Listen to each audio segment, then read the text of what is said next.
بسم اللہ الرحمن الرحیم۔ السلام علیکم پیارے ناظرین، آج کی اس ویڈیو میں ہم آپ کو بتائیں گے کہ کسی کے دل میں اپنی محبت پیدا کرنے کا وظیفہ، اللہ کے 3 نام کا خاص وظیفہ، یا ودود، یا رؤوف، یا رحیم، نصیب بدل جائے گا، ہر دعا قبول ہو جائے گی۔ وظیفہ کس کے دل میں اپنی جائز محبت ڈالنے کے لیے ہے؟ جس کو آپ سچے دل سے چاہتے ہو اور اس سے شادی کرنا چاہتے ہو، ان کے لیے کریں۔ وظیفہ کرنے سے پہلے کچھ صدقہ خیرات کر دیں اور 2 رکعت نفل نماز حاجت پڑھ لیں۔ وظیفہ جمعرات اور جمعہ کے درمیانی رات یا پھر اتوار اور پیر کے درمیانی رات کو شروع کریں اور ٹائم روزانہ عشاء کی نماز کے بعد کریں۔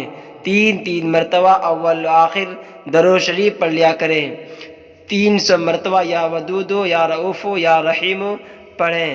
پڑھنے کے بعد آپ جس سے محبت کرتے ہو اپنی آنکھیں بند کر کے اس کا تصور کریں اور پھونک مار دیں۔ پھونک مارنے کے بعد اللہ سے دعا مانگیں۔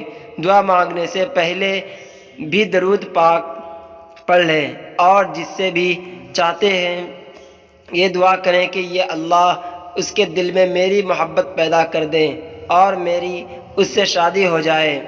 دعا سچے دل سے مانگیں۔ وظیفہ کی مدت کم از کم 11 دن یا پھر 41 دن تک کریں۔ اگر آپ یقین کے ساتھ کریں گے تو اللہ تعالیٰ آپ کے مراد جلدی ہی پورا کر دے گا۔ یقین کامل کے بغیر کسی بھی کام میں کامیابی حاصل کرنا بہت مشکل ہے۔ اللہ ہر کسی کو سچی محبت کی خوشیاں عطا فرمائے، آمین۔ اگر آپ کو یہ ویڈیو اچھی لگے تو ویڈیو کو لائک کر کے چینل کو سبسکرائب کر دینا۔ جزاک اللہ۔